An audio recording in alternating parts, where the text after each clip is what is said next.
Le climat incestuel est une transaction à sens unique. Je vais t'expliquer ce qui se joue dans cette dynamique familiale dysfonctionnelle. Quand un enfant naît, il dépend à 100% de ses parents pour nourrir ses besoins. Donc les besoins physiologiques, bien sûr, comme manger, boire, être propre, et les besoins psychologiques, comme se sentir en sécurité, aimé et reconnu. Dans une famille lambda fonctionnelle, les parents feront du mieux qu'ils pourront avec leurs ressources et leurs expériences pour satisfaire au mieux les besoins de leur enfant. Dans une famille incestuelle, au moins un des deux parents présente des traits narcissiques marqués ou un trouble de la personnalité narcissique, ce qui veut dire que individuellement, cette personne fait une fixation excessive sur elle-même. Cette fixation se caractérise par un besoin constant d'admiration et un manque d'empathie pour les autres. De plus, elle arbore souvent des comportements manipulateurs ou de contrôle. En psychologie, la personnalité narcissique est souvent associée à des troubles relationnels et une fragilité de l'estime de soi masquée par une façade de supériorité. En famille désormais et dans le cadre incestuel, le parent narcissique considère inconsciemment son enfant comme une prolongation de lui-même. L'enfant n'est pas vu ni reconnu comme un être humain à part entière, mais comme une continuité du parent. L'enfant appartient au parent, c'est comme s'il était son troisième bras ou un objet dont la seule vocation est de satisfaire les envies et les besoins du parent. L'enfant n'existant pas en tant que tel, ses besoins sont totalement niés et ses émotions encore plus, vous l'imaginez bien. Au quotidien, le comportement du parent narcissico-incestuel est autoritaire. Rien n'échappe à son contrôle, il a un regard sur tout et sur tout le monde, il aime avoir raison, a toujours le dernier mot. Personne n'ose ni le contredire, ni désobéir et encore moins se mettre sur son passage.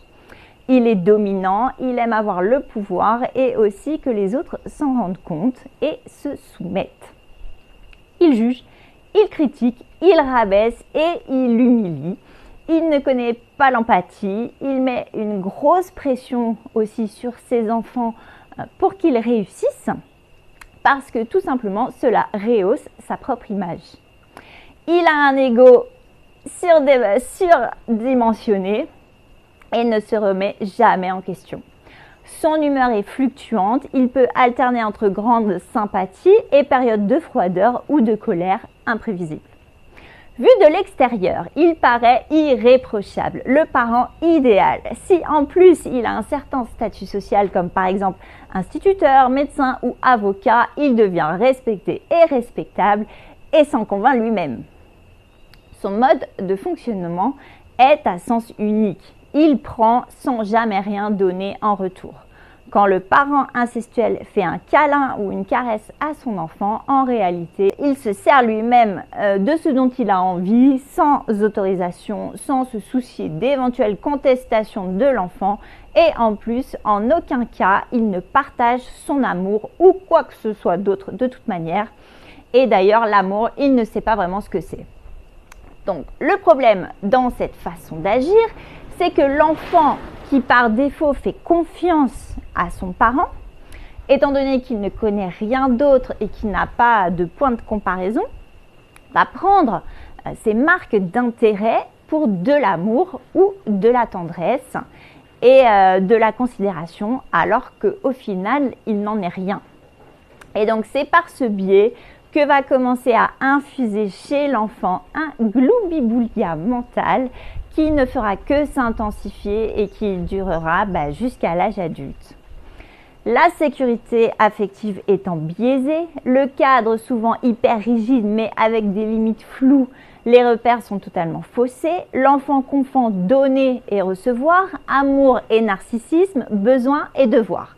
Dans de telles conditions, la confusion, la culpabilité, la honte et l'hypervigilance commencent à s'installer, affectant durablement la construction affective de l'enfant.